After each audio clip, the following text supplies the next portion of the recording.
నారా లోకేష్ గారు మంత్రిగా అదేవిధంగా తెలుగుదేశం పార్టీ ప్రధాన కార్యదర్శిగా ఎల్లప్పుడూ రాష్ట్రం అంతా ప్రజలకు అందుబాటులో ఉంటూ ఏ సమస్య రాష్ట్రం నలుమూల నుంచి ఏ సమస్య తీసుకొని వచ్చినా తాను పరిష్కారం చూపిస్తూ ఉన్నారు. తన నియోజకవర్గంలో గత సంవత్సరం రోజులుగా ఎన్నో అద్భుతమైన కార్యక్రమాలు చేయడం జరిగింది, ప్రజలకు ఉపయోగపడేవి. దాంట్లో మనం కొన్ని చూద్దాం. పెన్షన్ పెంపు రాష్ట్రంలోనే మొదటిసారిగా మంగళగిరి నియోజకవర్గంలో ప్రారంభించారు నారా చంద్రబాబు నాయుడు గారు. నియోజకవర్గంలో 3 అన్నా క్యాంటీన్లు ప్రారంభించారు మంగళగిరి, నులకపేట, ఉండవల్లి ప్రాంతాల్లో. నియోజకవర్గంలో 3000 కుటుంబాలకి ఎప్పటి నుంచో ఏళ్ల తరబడి నుంచి సమస్యలు ఆ సమస్యలకన్నిటికీ పరిష్కారం చూపించి ఆ 3000 కుటుంబాలకి ఇళ్ల పట్టాలు పంపిణీ చేయడం జరిగింది. దుగ్గిరాల మంగళగిరి తెనాలి రోడ్డు ఎన్నో ఏళ్లగా ఆ రోడ్డు సరిగ్గా లేకపోతే దాన్ని పూర్తి చేయడం జరిగింది. మంగళగిరి చినకాకాని వద్ద 100 పడకల ప్రభుత్వ ఆసుపత్రి నిర్మాణానికి శంకుస్థాపన చేయడం జరిగింది.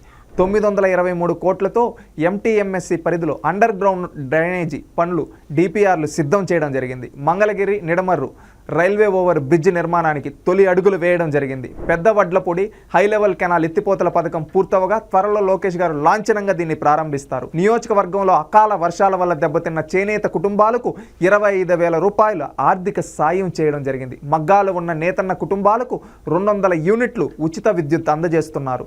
రాష్ట్ర ప్రభుత్వం ప్రతిష్టాత్మకంగా తీసుకున్న స్కిల్ సెన్సెస్ ప్రాజెక్టు మంగళగిరి నియోజకవర్గంలో పైలట్ ప్రాజెక్టుగా మొదలుపెట్టడం జరిగింది.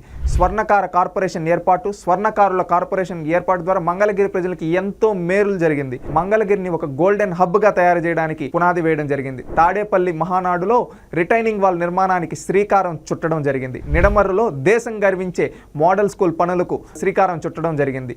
దీవిస్ ల్యాబొరేటరీ వారి సహకారంతో నియోజకవర్గంలో పెద్ద ఎత్తున వాటర్ ప్లాంట్లు ఏర్పాటు చేయడం జరిగింది. ఎయిమ్స్ మరియు శ్రీ లక్ష్మీ నరసింహస్వామి వారి దేవస్థానంకు 2 ఉచిత బస్సు సేవలు సిఎస్ఆర్ కింద మెగా ఇంజనీరింగ్ వారి సహకారంతో చేయడం జరిగింది. మంగళగిరిలో శ్రీ లక్ష్మీ నరసింహస్వామి ఆలయంలో 30 రూపాయలకు బిందె పానకం అనే పథకాన్ని అమలు చేయడం జరిగింది. శ్రీ లక్ష్మీ నరసింహస్వామి దేవస్థానం అభివృద్ధికి అడుగులు వేస్తూ అద్భుతంగా పనులు వేగవంతం చేస్తూ ఉన్నారు. నియోజకవర్గంలో పెద్ద ఎత్తున స్వచ్ఛ మంగళగిరిలో పారిశుద్ధ్య పనుల నిర్వహణ 1000 టన్నుల పైగా చెత్తను తొలగించి రికార్డు సృష్టించారు.